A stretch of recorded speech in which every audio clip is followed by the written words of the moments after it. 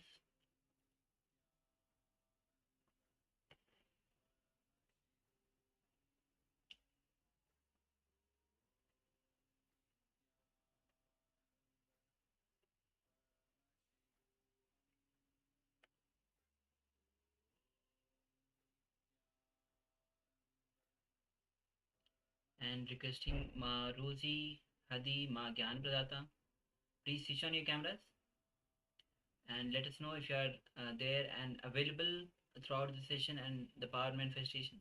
And if you have taken part, please share your revelations.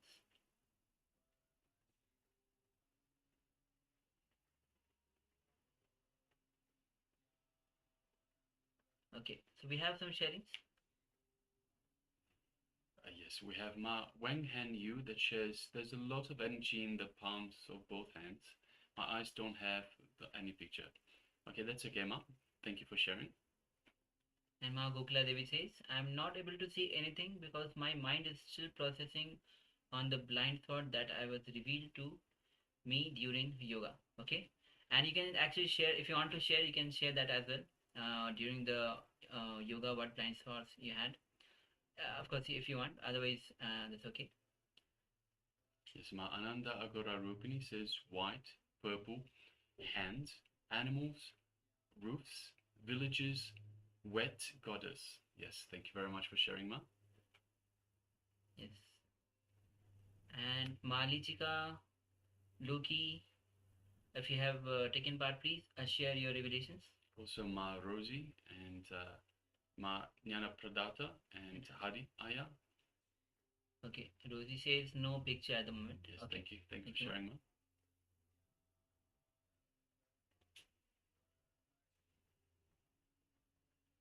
Okay, Ma Agogulade says I'm indisciplined. This was revealed to me during yoga. Okay.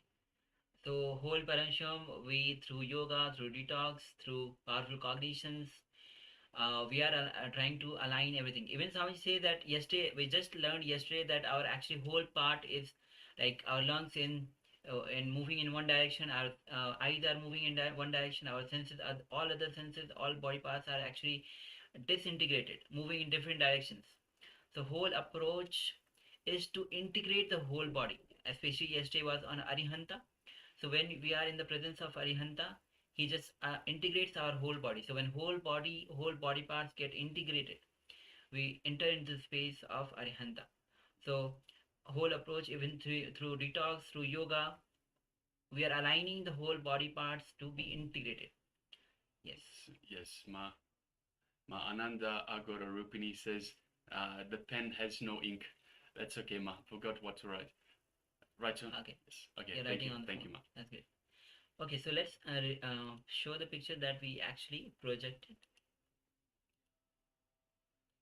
Yes, so as you can see, it's a beautiful, beautiful image, and especially looks like some ritual. I think mostly it's probably in some Navaratri ritual. You see lots of flower and a woman with flower garland, jewelry on the arms, even in both the arms with, and mehendi. If you might, some of you might know, it's a mehendi on the hands. Mehendi is a decoration especially for the women in the rituals, even in the various marriage functions and various rituals. So you can see the deepa. Deepa has been lit. Even the woman is carrying the deepa on her hand with fire, and lots of deepa on the table. And even the background is quite blur. We can't see much though. But there seems to be a deity just at front at the back, which is blur, with lots of flowers. Just assumption. Okay. Yes, so we have Ma Ananda Agora Rupini that shared white, purple, hands, animals, roofs, villages, wet goddess. So we definitely have white, and in the light and in some of the light that's reflecting off the pillars of the temple, we have some purple as well. There's some purple right in the middle in terms of flowers, and it looks at the back as well on the deity itself, purple. We have hands, definitely we have hands, animals. So we don't see animals in the picture itself, but there are animals in the within the temple complex.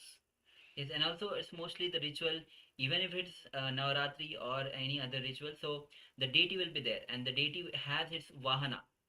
Deity has Vahana, and Vahana is mostly the animals in different animal. Deities have different Vahana, animals as their Vahana. So yes.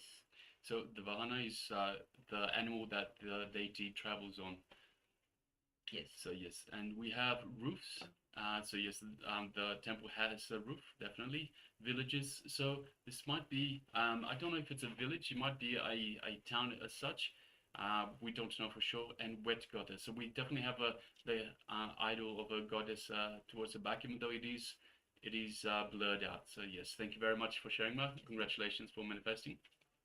And Ma, Wang hand, you say there's lots of energy in the palms of both the hands. That's great, Ma, because it's a looks like a ritual where the whole ritual itself gives a whole lot of energy itself. The whole ritual itself is designed to lift the energy of the whole every person that is there, and including the different elements, including the fire. As you can see, there's a fire, and through beautiful environment, ecosystem, rituals, whole ecosystem, the temple rituals are meant to lift the energy of the whole group and individuals as well. So you are feeling the energy in both the palms. That's great. That's great, man. Yeah, so as we mentioned before, the revelations can come in any forms, shapes. So it can come as a picture, it can come as a just a knowing, a piece of information that you haven't had that before, or it can come in something in feeling, it can come in taste, even in sound. So please be aware of everything that is being revealed to you, everything that is happening in your body at the time of the revelation. So yes, thank you very much, Ma. So now let's enter into the second round of the power manifestation. So again, take a moment to cover your eyes with the blindfold or the piece of cloth.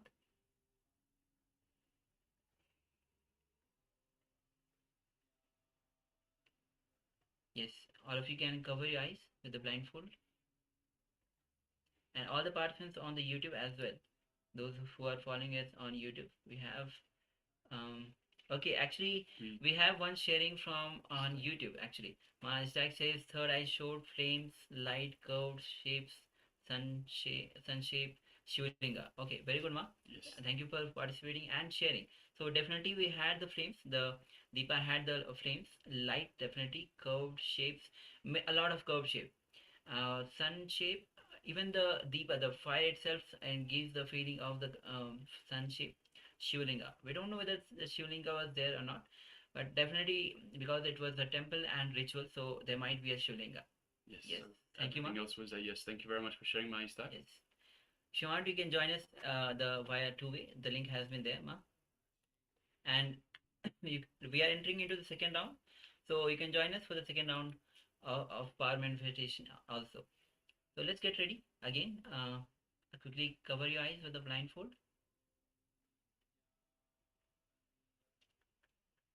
Yes, Ma Sugyana, if are you available in the camera? If you're there, please cover your eyes. Ma Lichka, you can cover your eyes, Ma. Ma Rosie, Maha Gyan Pradata, Hadi, cover your eyes. Now, gently bring your awareness to your third eye. Visualize Swamiji's energy working, flowing through you. Drop your confusions. Drop your logic. Unclutch from every single thought. Just bring your awareness to the third eye. Drop your self-doubt.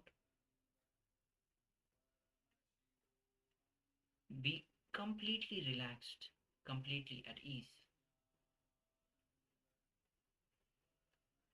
As we chant the Mahavakya,